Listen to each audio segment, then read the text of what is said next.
Hello everyone, welcome to my channel. आज हम नया चैप्टर स्टार्ट करेंगे, चैप्टर 3 क्लास 12th का, जो कि है मैट्रिसेस। मैट्रिसेस अब क्या होता है, तो हम इधर पहले तो इंट्रोडक्शन देखेंगे और यहाँ पे हम 4-5 एग्जांपल्स देखेंगे कि इस चैप्टर में क्वेश्चंस कैसे आते हैं। उसके बाद हम आगे एनसीईआरटी की एक्सरसाइजेस को कवर करेंगे। तो मैट्रिक्स होता क्या है, पहले हम वो देखते हैं। अब matrix is an ordered rectangular array of numbers और फंक्शंस। ठीक है, एक ये ऑर्डर्ड रेक्टेंगुलर एरे होता है नंबर्स और फंक्शंस का। द नंबर और functions are called the elements और the entries of the matrix. जो रेक्टेंगुलर एरे के अंदर नंबर्स होते हैं और फंक्शंस होते हैं, है ना, उन एलिमेंट्स को हम क्या बोलते हैं? या तो हम एलिमेंट्स बोलते हैं, एलिमेंट्स ऑफ अ मैट्रिक्स, या फिर हम सिंपली क्या बोलते हैं, एंट्रीज ऑफ अ मैट्रिक्स। जैसे हमारी ये मैट्रिक्स है 1 2 3 4 5 6 7 8 9, ये एक रेक्टेंगुलर ऑर्डर्ड है एरे का, है ना। तो यहाँ पे ये जो 9 है, 6 है, 3 है, ये सारे 1 2 3 4 5 6 7 8 9, ये क्या है? ये एलिमेंट्स हैं एरे के, एलिमेंट्स हैं मैट्रिक्स के, या फिर एंट्रीज है मैट्रिक्स की। और इसका ऑर्डर क्या है? 3 by 3, where this first represent the row and this second 3 represent the column. ठीक है, रोज कितनी है? 1 2 3, तो 3 इंटू कॉलम्स कितने हैं? 1 2 3 3। ठीक है, तो 3 इंटू 3 ये मैट्रिक्स का क्या हो गया? साइज हो गया। नेक्स्ट आते हैं हम order of matrix. A matrix having m rows and n columns is called a matrix of ordered m into n और simply mn m cross n matrix। जहाँ पे जो m है वो क्या रिप्रेजेंट करता है? Number of rose, and n represent करता है नंबर ऑफ कॉलम।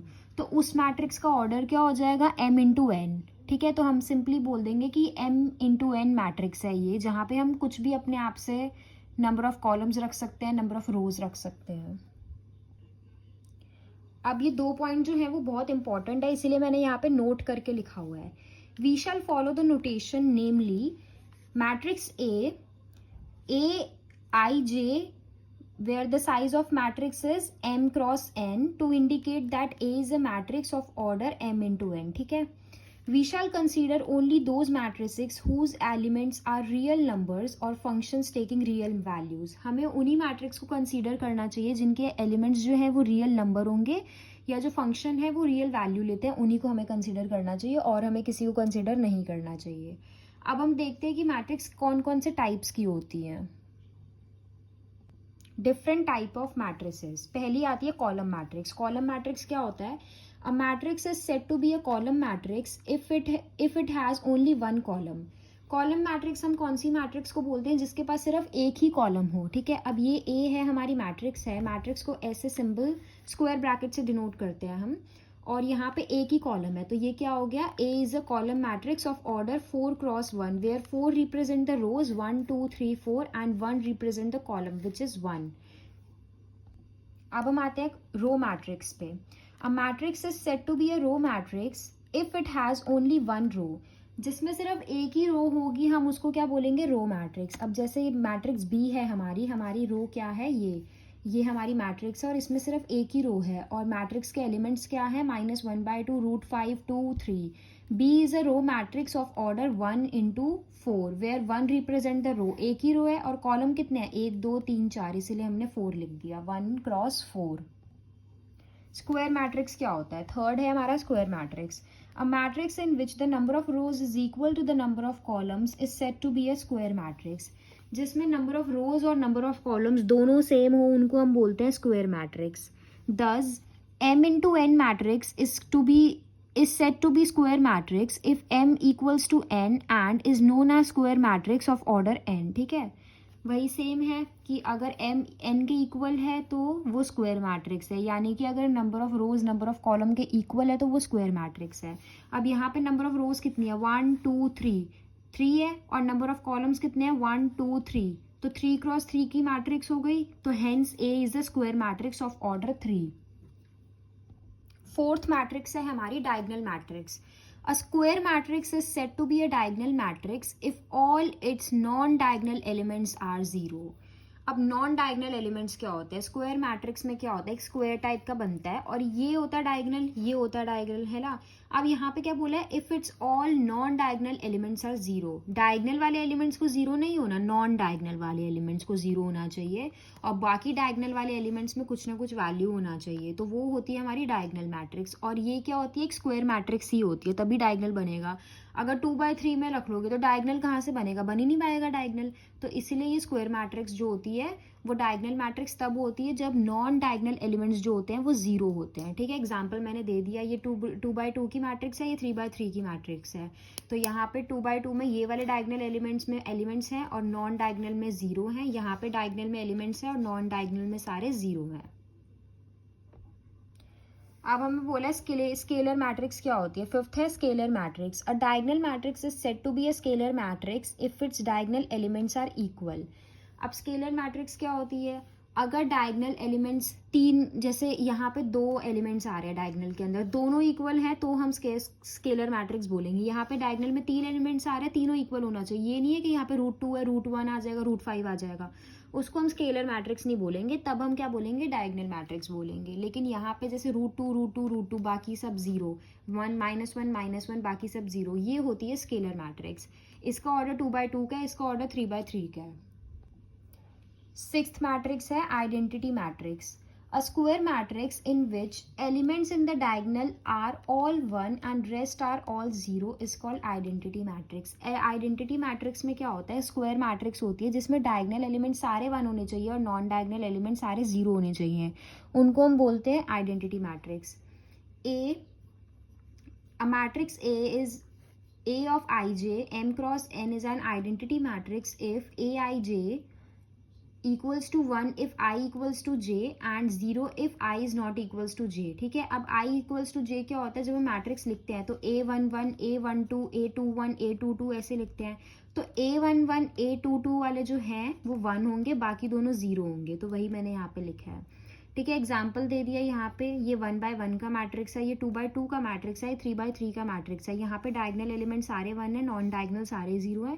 यहाँ पे भी डायगनल एलिमेंट सारे 1 है, नॉन डायगनल एलिमेंट सारे 0 है। यहाँ पे सेवंथ टाइप आती है हमारी zero matrix. A matrix is said to be zero matrix और null matrix if all its elements are zero. अगर मैट्रिक्स के अंदर सारे एलिमेंट जीरो है तो हम उसको क्या बोलेंगे, जीरो मैट्रिक्स। जैसे ऑर्डर ऑफ 1 की मैट्रिक्स जीरो मैट्रिक्स ऐसी होगी, ऑर्डर ऑफ 2 की जीरो मैट्रिक्स ऐसी होगी, ऑर्डर ऑफ 3 की जीरो मैट्रिक्स ऐसी होगी। Equality of matrix, next topic है हमारा equality of matrix. Two matrix Aij and Bij are said to be equal if they are of the same order। अगर दोनों matrix का ऑर्डर सेम है, जैसे 2/3 है A का ऑर्डर और B का भी ऑर्डर 2/3 का है, तो वो दोनों मैट्रिक्स क्या होंगी, इक्वल होंगी। और each element of A is equal to the corresponding element of B। अगर A में जितने भी एलिमेंट्स हैं वो B के करस्पॉन्डिंग एलिमेंट्स के इक्वल है, तो हम क्या बोलते हैं कि दोनों मैट्रिक्स इक्वल है। दो कंडीशन फुलफिल होनी चाहिए, एक तो ऑर्डर सेम होना चाहिए और A के एलिमेंट्स B के एलिमेंट्स के इक्वल होने चाहिए, तो हम बोलते हैं कि दोनों जो है वो इक्वल मैट्रिक्स है। जैसे A मैट्रिक्स है हमारी 2 3 0 1, 2/2 की मैट्रिक्स है। B मैट्रिक्स भी क्या है हमारी 2 3 0 1, ये भी 2/2 की मैट्रिक्स है। Therefore A and B matrices are equal. अब हम आते हैं एग्जाम्पल पे। ये एनसीईआरटी के एग्जाम्पल है, फर्स्ट एक्सरसाइज के ही एग्जाम्पल है। तो पहला एग्जाम्पल क्या है, consider the following information regarding the number of main and women working in three factories 1 2 and 3। ठीक है, मेन वर्कर्स के हमें नंबर्स दे रखे हैं कि फर्स्ट में 30 करता है, सेकेंड में 25 करता है और थर्ड में 27 करता है। वुमेन वर्कर्स के कितने हैं, फर्स्ट फैक्ट्री में 25 है, सेकेंड फैक्ट्री में 31 है एंड थर्ड फैक्ट्री में 26 है। Represent the above information in the form of 3/2 matrix. What does the entry in the third row and second column represent. ठीक है, हमें क्या करना है, इस इंफॉर्मेशन को 3/2 मैट्रिक्स की फॉर्म में रिप्रेजेंट करना है और थर्ड रो और सेकेंड कॉलम हमें क्या बताता है, यानी कि 1 2 3 third row and second column 1 2, ये वाला जो एलिमेंट है ये हमें क्या बता रहा है, it basically tellings the women workers in the third factory. ठीक है, तो अब हम देखते हैं हम कैसे करेंगे। तो हमें कुछ नहीं करना, हमें सिंपली इसको एक मैट्रिक्स की फॉर्म में लिख देना है, क्योंकि 3/2 बोला है, मतलब 3 रोज और 2 कॉलम। 3 रोज तो ऑलरेडी है, 2 कॉलम भी है हमारे पास। तो ए मैट्रिक्स क्या आ जाएगी हमारी, information is represented in the form of 3/2 matrix. हमने मैट्रिक्स को नाम दे दिया ए। हमारी क्या आ गई, 30, 25, 25, 31, 27, 26, ये आ गई हमारी मैट्रिक्स ए, जो रिप्रेजेंट हो रही है 3/2 की फॉर्म में। और जो एंट्री है, entry in the third row and second column represent the number of women workers in factory 3। तो हो गया हमारा ये फर्स्ट एग्जाम्पल सॉल्व्ड। एग्जाम्पल 2 क्या है हमारा, if a matrix has 8 elements what are the possible orders it can have. ठीक है, एग्जाम्पल 2 है हमारा ये। अब हमें पता है कि if a matrix is of order m cross n then it has mn elements. अगर मैट्रिक्स का ऑर्डर m क्रॉस n है तो हमारे एलिमेंट्स क्या होंगे, m इंटू n एलिमेंट्स हो जाएंगे। ठीक है, ऑर्डर का क्या हो जाएगा, प्रोडक्ट हो जाएंगे, उतने ही एलिमेंट्स होंगे। Thus to find all possible orders of matrix with 8 elements, we will find ordered pair of natural numbers whose product is 8। ठीक है, अब प्रोडक्ट किसका 8 होता है, 1 इंटू 8 8 होता है, 8 इंटू 1 8 होता है, 4 इंटू 2 8 होता है, और 2 इंटू 4 8 होता है। तो यही हमारा क्या आ गया, पॉसिबल ऑर्डर्स आ गए। एग्जाम्पल 3 है हमारा, construct a 3x2 matrix whose elements are given by aij equals to half mod of i minus 3j। ठीक है, हमें ये एलिमेंट्स दे रखे हैं और हमें 3/2 का मैट्रिक्स एक निकालना है। तो हमने एक मैट्रिक्स एज्यूम कर ली कि let A is a matrix, और इसमें एलिमेंट क्या होंगे, पहले एलिमेंट को हम बोलेंगे a11, दूसरे को बोलेंगे a12, तीसरे एलिमेंट को बोलेंगे a21, फिर चौथे को बोलेंगे a22, ऐसे ही a31 and a32। 3 rose 2 column, तो 3x2 की मैट्रिक्स आ गई। अब हमें a11 निकालना है, तो इसकी हेल्प से हम a11 निकालेंगे। a11 क्या आएगा, i की जगह 1 डाल देंगे, j की जगह 1 डाल देंगे, तो a11 आ जाएगा हमारा 1। a12 क्या आएगा, i की जगह 1 डाल देंगे और j की जगह 2 डाल देंगे, तो a12 आ जाएगा 5/2। a21 क्या आएगा, i की जगह 2 डाल देंगे और j की जगह 1 डाल देंगे, तो a21 आ जाएगा हमारा 1/2। a22 क्या आएगा, i की जगह 2 डालेंगे, j की जगह भी 2 डालेंगे, तो a22 आ जाएगा हमारा 2। a31 क्या होगा, i की जगह 3 डालेंगे, j की जगह 1 डालेंगे, तो a31 हो जाएगा 0। a32 क्या होगा, i की जगह 3 डालेंगे, j की जगह 2 डालेंगे, तो a32 हो जाएगा हमारा 3/2। अब किसी भी नेगेटिव का अगर हम मॉड ले, जैसे मॉड ऑफ -2, मॉड ऑफ -3 क्या होता है, mod of -2 is 2, mod of -3 is 3। ठीक है, तो हमने मैंने इसीलिए बता दिया क्योंकि यहाँ पे माइनस के मॉड भी आ रहे हैं, तो कहीं माइनस मॉड ऑफ -5 को -5 मत लिखना, 5 ही लिखना। तो हमारी मैट्रिक्स आ गई a इक्वल्स टू 1 5/2, 1/2, 2 0 3/2। इसका ऑर्डर क्या हो गया, 3/2। एग्जाम्पल 4 है हमारा, if this matrix is equals to this matrix find the values of a b c x y and z। ठीक है, हमें गिवन है कि दोनों मैट्रिक्स इक्वल है, तो अगर दोनों मैट्रिक्स इक्वल होती है तो उनके जो करस्पॉन्डिंग एलिमेंट्स होते हैं मैट्रिक्स के अंदर, दोनों मैट्रिक्स के एलिमेंट्स भी इक्वल होंगे ना। तो वही हमने इसको इससे इक्वेट कर देना है, इसको इससे इक्वेट कर देना है, इसको इससे इक्वेट कर देना है, फिर ए वाले को इससे इक्वेट कर देंगे, बी वाले को इससे इक्वेट कर देंगे, तो हमारे पास सारी वैल्यूज आ जाएंगी।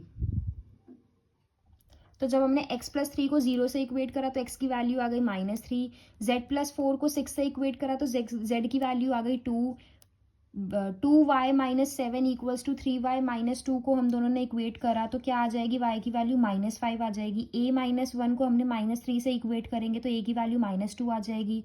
2c+2 को 0 से इक्वेट करेंगे तो c की वैल्यू -1 आ जाएगी। b - 3 को 2b+4 से इक्वेट करेंगे तो b की वैल्यू -7 आ जाएगी। तो हमारे पास वैल्यूज क्या आ गई, -2 -7, a की वैल्यू आ गई -2, b की वैल्यू आ गई -7, c की वैल्यू आ गई -1, x की वैल्यू आ गई -3, y की वैल्यू आ गई -5, z की वैल्यू आ गई 2। ये हो जाएगा हमारा आंसर। लास्ट एग्जाम्पल है हमारा example 5, find the values of a b c and d from the following equation. अब हम इसको इससे इक्वेट करेंगे, दो मैट्रिक्स इक्वल टू का साइन है तो दोनों मैट्रिक्स इक्वल है, तो हेंस उनके जो करस्पॉन्डिंग एलिमेंट्स होंगे दोनों मैट्रिक्स के वो भी इक्वल होंगे। तो ये वाला एलिमेंट इसके इक्वल हो जाएगा, ये वाला एलिमेंट इसके इक्वल हो जाएगा, ये वाला इसके इक्वल हो जाएगा और ये वाला इसके इक्वल हो जाएगा। तो मैंने 4 इक्वेशंस बना दी यहाँ पे। अब हम क्या करेंगे, सॉल्व करेंगे 1 और 2 को। तो जब हम 1 और 2 को सॉल्व करेंगे तो वो एलिमिनेशन मेथड से सॉल्व होगी और 3 और 4 भी एलिमिनेशन मेथड से सॉल्व होगी। तो आइए देखते हैं कैसे सॉल्व होगी। सॉल्विंग 1 एंड 2, 1 इक्वेशन हमारी ये थी, सेकंड इक्वेशन हमारी ये थी। अब हमें एलिमिनेशन मेथड लगाना है। अब हम क्या करेंगे, यहाँ पे 2a बना देंगे, तो इस पूरी इक्वेशन को 2 से मल्टीप्लाई कर देंगे। ऊपर वाली तो एज इट इज़ रहेगी, इसको जब हम 2 से मल्टीप्लाई करेंगे तो क्या आएगा, 2a minus 4b minus 6 equals to -6। ठीक है, अब हम साइन चेंज कर देंगे, माइनस, यहाँ पे माइनस है तो यहाँ पे प्लस हो जाएगा, यहाँ पे माइनस है तो यहाँ पे प्लस हो जाएगा, ये कट जाएगा। 5b इक्वल्स टू 10, b की वैल्यू क्या आ गई 2। अब इस b की वैल्यू को हम इक्वेशन 1 में डाल देंगे तो a की वैल्यू क्या आ जाएगी, 1 आ जाएगी। ठीक है, अब हम सॉल्व करते हैं थर्ड और फोर्थ को। तो जब हम थर्ड और फोर्थ को सॉल्व करेंगे तो थर्ड इक्वेशन हमारी ये थी, फोर्थ इक्वेशन हमारी ये थी। अब हमें ऊपर यहाँ पे -3d बनाना है, तो हम इस पूरी इक्वेशन को 3 से मल्टीप्लाई कर देंगे। जब इस पूरी इक्वेशन को 3 से मल्टीप्लाई करेंगे तो क्या आएगा, 15c minus 3d equals to 33। और नीचे वाली इक्वेशन सेम रहेगी, ये प्लस माइनस कट जाएगा दोनों, तो यहाँ पे क्या हो जाएगा 19c और यहाँ पे ऐड करके क्या हो जाएगा 57। तो c की वैल्यू क्या आ जाएगी 3, क्योंकि 19 3 से 57 होता है, तो c की वैल्यू आ गई 3। अब 3 को हम डालेंगे इक्वेशन नंबर 3 में। ठीक है, तो हमारे पास d की वैल्यू आ जाएगी जो आएगी 4। तो मैंने वही करा, b की वैल्यू इक्वेशन 1 में डाल दिया, a की वैल्यू आ गई 1 और c की वैल्यू को हमने इक्वेशन 3 में डाल दिया, d की वैल्यू आ गई 4। तो हमारे पास वैल्यूज आ गई हैं, a की है 1, b की है 2, c की है 3 और d की है 4। आई होप आपको ये वीडियो अच्छी लगी होगी। अगर आपको ये वीडियो अच्छी लगी है तो इस वीडियो को लाइक करें एंड चैनल को सब्सक्राइब करें। इसके जो नोट्स हैं वो टेलीग्राम चैनल पे मैं पोस्ट कर दूंगी, वहाँ से जाके देख लीजिएगा और टेलीग्राम चैनल को भी फॉलो कर लो। आगे नेक्स्ट वीडियो में हम लोग करेंगे इसकी मैट्रिक्स चैप्टर की एक्सरसाइज नंबर 1। Thank you.